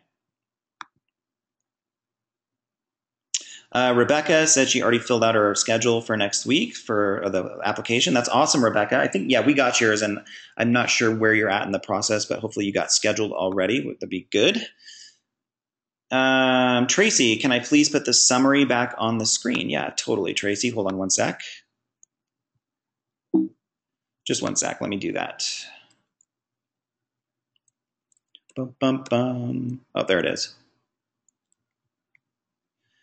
Cool, Tracy. I'm going to hold that up there for just a minute. Let me see if I can actually get off of this. Yeah, you can still see it, right?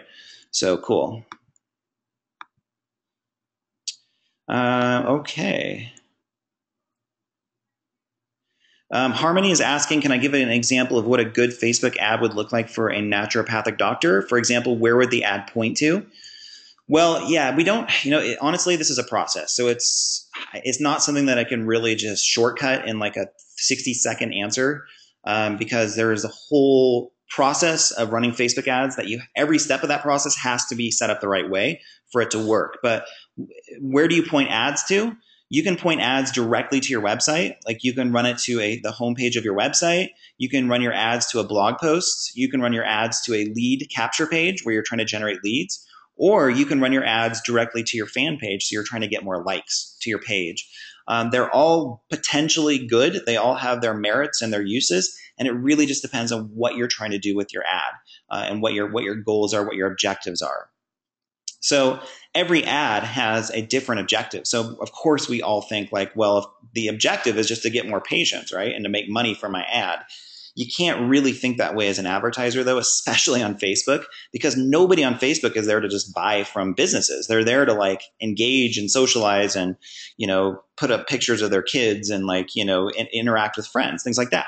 So you have to be aware of the context of Facebook. Super important. So your objective is going to be based on trying to engage with somebody in some way, getting them to read a blog post and interact with that, or getting them onto your email list, or getting them over to some sort of special offer that you're making that is so awesome that they really can't deny it or avoid it. That can work occasionally too, just depending on the audience that you're targeting. So yeah, Harmony, that's, it's a big question, and it's a great question. Don't get me wrong. If you want to definitely use Facebook effectively, that's one of my areas of specialty. I would encourage you just to fill out that form and see what we can maybe do to help you out. Because if you do know how to use Facebook well, it's really one of the most powerful strategies for any business owner right now, for sure. Okay. Michael's asking, what is my experience with the Yelp ads? Michael, I have zero experience with Yelp ads. So that's an easy answer, right? Here's my mindset on advertising is to dig one hole deeply. So instead of trying a lot of different things, try one thing and do it really, really well. And it's the same with social media. So instead of trying to do all these different strategies on Facebook and Twitter and Yelp and so on, pick one, do it really, really well, learn how it works as deeply as you can, and don't move on to another one until you've had some success. So Yelp advertising is not one of my areas of expertise. But I would, knowing what I know about Yelp versus Facebook, I would still go with Facebook right now. That would be my area of focus, and just master that. Angela's asking, you talked about giving incentives for people being referred. I have a mostly insurance practice. What would you suggest? Yeah, I mean, if it's insurance-based, it kind of changes the game of some of what we're talking about, Angela. What I would suggest is trying to open up more of your practice by becoming a really good marketer to attract more cash-based patients, because you're going to have a lot more control over the referral generation process and just how you grow based on how you leverage your current clients if it's cash-based. If they're insurance-based, I mean, you can still use the same strategy for sure. But it's a little harder to attract cash-based patients from referrals from insurance-based patients, because it's a little bit of a disconnect there. If a person is new to your work and they're being sent by somebody who did not have to pay and they had insurance or is a small copay, that person being sent to you is way more likely to only want to use insurance. And if they don't have insurance, they're not going to be as likely to pay for it out of pocket. That would be the assumption. So yeah, I mean, try to open up more of your practice to cash-based. And that would help tremendously, I think.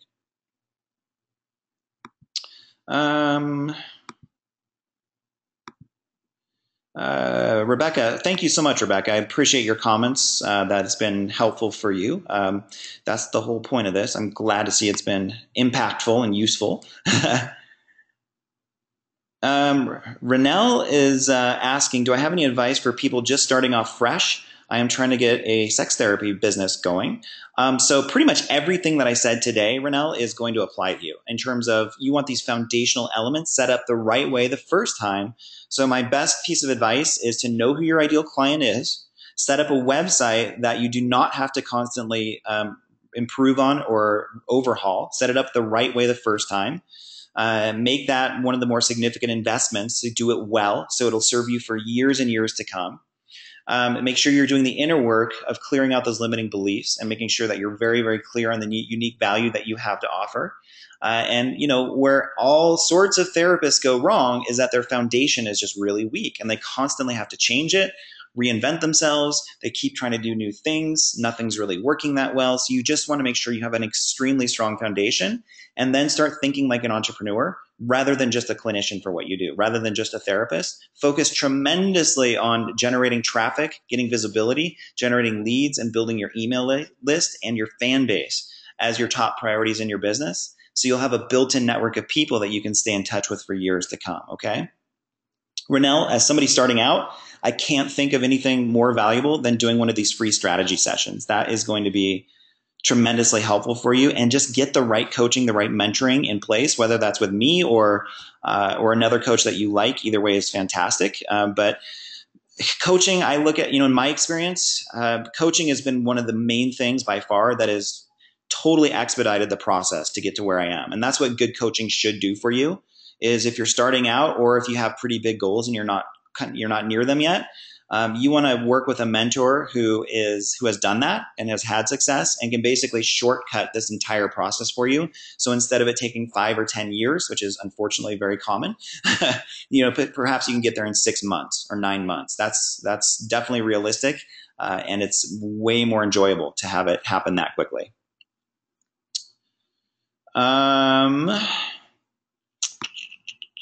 Yeah, lots of questions coming in.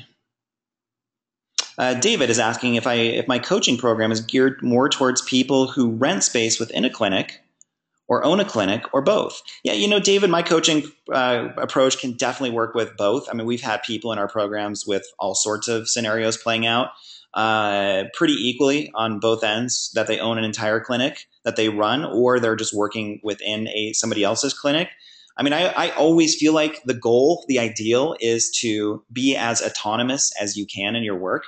So having a vision where you're eventually out on your own and running your own clinic and having people work under you is really the ideal in these professions, for sure. But to me, that's really about just managing priorities, marketing more successfully, a lot of the process we talked about on today's webinar. Great, Tracy, great question here. The work I do is quite varied. Is it reasonable to create several different avatars for each message I want to give out, or should I be concerned that I'm a bit fragmented? So Tracy, my general rule of thumb is to start off pretty niched and focused on this, okay? So no more than 2 avatars to start with. Otherwise, your marketing message does start to get a little convoluted, you could say, and you don't want to speak to too many potential audiences out there. I would say start with the ones that you're most passionate about helping, and it just feels like there's a natural resonance between what you offer and their problems. And start with just a couple of them. You can definitely incorporate 2 pretty easily on a site, but if you start to incorporate a lot of different populations, then it becomes a little too difficult to navigate and for people to figure out if this is going to be right for them. So I hope that makes sense. Rebecca is asking, can you start slow with budget and build as it brings in money? In terms of your advertising or marketing budget, Rebecca, yeah, I mean, you start where you realistically are, and do what you can do.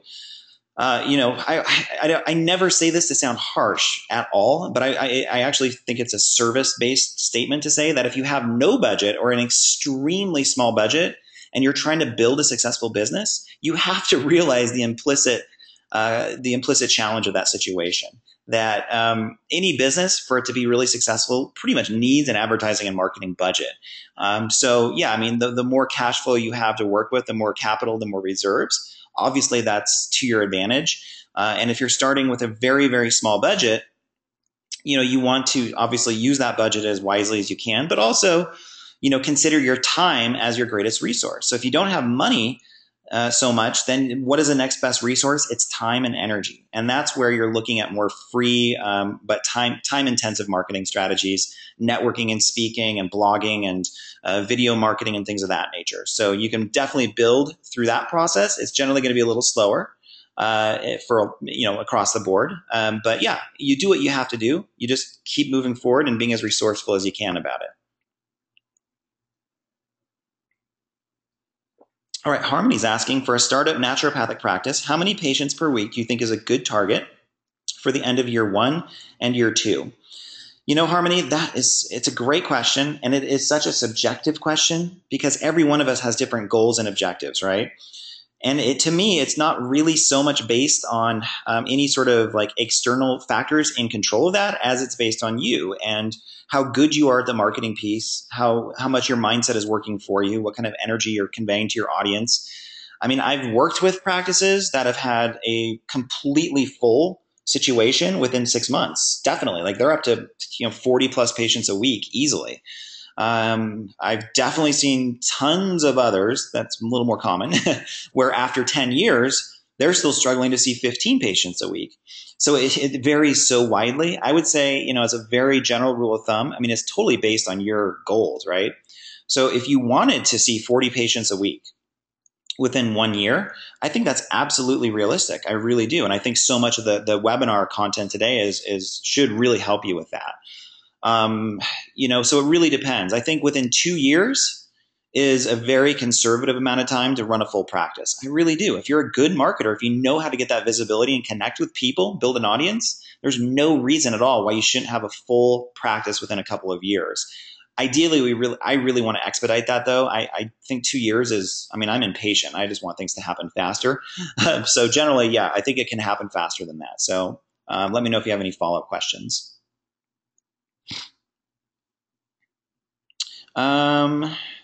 Yeah, Renell's saying, thanks, will do. Didn't think I qualified for coaching due to not having an office yet. Yeah, if you're serious about what you do, if you have pretty big goals and you're committed to moving forward, Renell, you're absolutely qualified. The office is definitely secondary to that. Cool, guys. Let me see here. Misty, thanks, Misty. Misty saying, thank you so much for the details. I've done some coaching as I'm just starting my business. So I've seen some of these concepts. This really gave me more of an in-depth outline to dive into this. So yeah, I mean, this presentation, you guys, it's really just scratching the surface. It may not seem like that because honestly, a lot of the coaching that I see out there for these fields is, I don't want to sound like harsh or anything, but it is pretty superficial or just kind of misguided a lot of the time.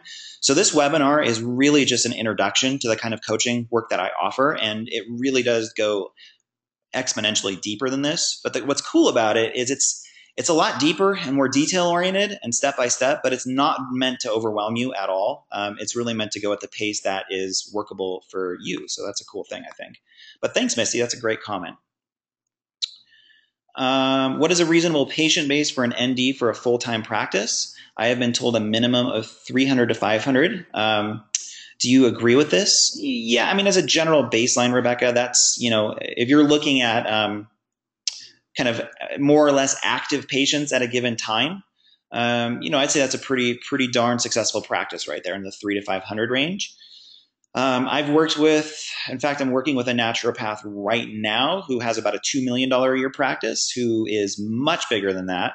And I've worked with many that are much less than that and still consider themselves full. So it really varies a lot, but I would say probably on average, you're about right there in terms of the 300 to 500 range. So yeah, let me know if you have any follow-up questions on that. Tracy saying many thanks. Thank you, Tracy. Great information. I'll be implementing all this. Awesome. Great to hear. Marianne, thanks. This was helpful. Good to hear from you, Marianne. So cool, guys. It looks like we've made it through most of the questions, pretty much all of them. If you have any other questions, go ahead and pop them into the question field there. Otherwise, I think that's it. Yeah, and once again, if you wanted to apply to work with us and to get a free strategy session, buildyourdreampractice.net/apply. Would love to hear from you, and I promise you we won't bite. We're nice. My consultants are awesome, and they'd be happy to help you out. So hope you've enjoyed the presentation, guys. It's been a real pleasure sharing this information with you, and I really appreciate you being here. Let's see, and I see a lot more comments coming in. Maureen, thank you again. Kevin, you're awesome. Maureen, thank you. I've seen you're on my fan pages a lot, which is awesome to see. Thank you so much for just being interested in what I do. Fantastic. So Carissa is saying, this has been a wonderful introduction. Thank you. I'm looking to start building a private practice. So this is a great start for me. Wonderful, Carissa. Let us know at any point if we can help you any deeper, and would love to stay in touch with you.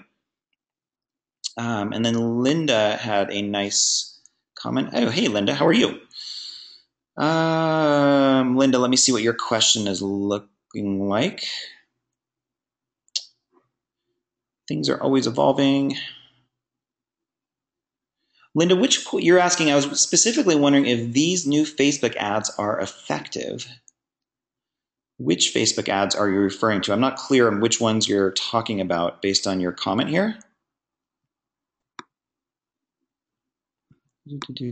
Hold on one sec. I'm scrolling through a few more questions.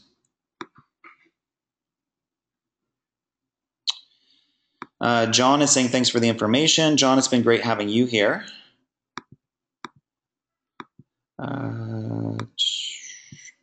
Hold on. We got about a dozen more folks kind of jumping in here, so I'm just scrolling through and getting back to you, Linda. Linda's saying what I demonstrated today The Facebook ads that I demonstrated today I didn't really demonstrate an ad per se. I demonstrated more of a targeting that you can use. But yeah, I mean, in general, Linda, click to website ads. Driving traffic to your website is probably always the top priority in an ad from Facebook. You can still run like campaigns from Facebook if you're getting them for pretty cheap. With Facebook engagement being down quite a bit right now, I would probably focus a little bit more just on driving the traffic straight to your website. But yeah, it really depends. I mean, it's worth experimenting just to see how cheap you can build a targeted audience for. So I hope that helps. I'm not sure if that answers your question. Hopefully it does. Narada, thank you for this. You are so generous to be sharing with us for free. My pleasure, Narada. Yeah, I hope it helps you out. And yeah, just keep me posted on how things go for you. Would love to stay in touch. And Barbara's asking, how do we suggest we work referrals from clients in a psychotherapy practice, since setting up a link to a website is not really ethical? Well, yeah, I mean, it's a gray zone, Barbara. And every psychotherapist that I work with always asks me this. It's in terms of referrals, you always do what you can do. And, I personally, like on a value level, I don't see anything at all unethical about sending an email to a satisfied client and encouraging referrals. What I would do is get specific information from your local regulating agency about what is ethical or not ethical in that regard, or what's legal, and just base it on that. And, you do what you can do, of course, within the legal guidelines of your profession. I'm trying to think. I mean, we've had quite a bit of feedback, I believe, from psychotherapists who are using that strategy, and just you keep it confidential. So it's they only do it if they want. It's all permission based. They certainly don't have to do it. So yeah, I mean, I haven't seen anything that like explicitly states that sort of strategy would be like inherently illegal. So it's obviously based on a personal value call in terms of what you want to work with. If you feel like that's just not comfortable for you, we encourage referral signs in your office. Do what you can do. I mean, do what's workable in the scope of your profession. Asking for referrals, if that's ethically kosher for you, is fine. So just within your practice, having a verbal conversation to encourage referrals. Otherwise, keeping it more generic and just putting things on your website in your office that just say, we appreciate referrals, is probably the best you can do. But you do what you can within the legal guidelines of your profession. That's really all you can do. Gary saying, great presentation. My first exposure to your work. I missed the first part of this. Will there be a replay? Yeah, Gary, I'm going to be sending out a 48-hour replay here shortly, so you'll have that. Nancy, thank you for leading this webinar. I like that you shared your perspective from a therapist standpoint. I can relate to what you share. Thank you. Awesome, Nancy. Yeah, I'm kind of in a unique position that I've built my own practice, and I coach more from that perspective than just keeping it all theory-based, which I think is much more powerful. So I definitely empathize with where you're at, and I understand the situation, probably a little more than most coaches. So thanks, Nancy. Thanks for joining me. It's been great having you here as well.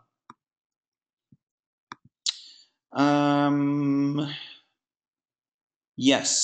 So I think we got through everybody. Awesome, guys. Well, I'm going to wrap it up there. And once again, thank you so much for joining me. Really look forward to staying in touch with you. Hopefully you filled out that application, and we're excited to work with you, see what we can do to help you out. Other than that, let's stay in touch through Facebook and through my email community. Would love to just stay updated on your progress and make it a wonderful rest of the day and weekend.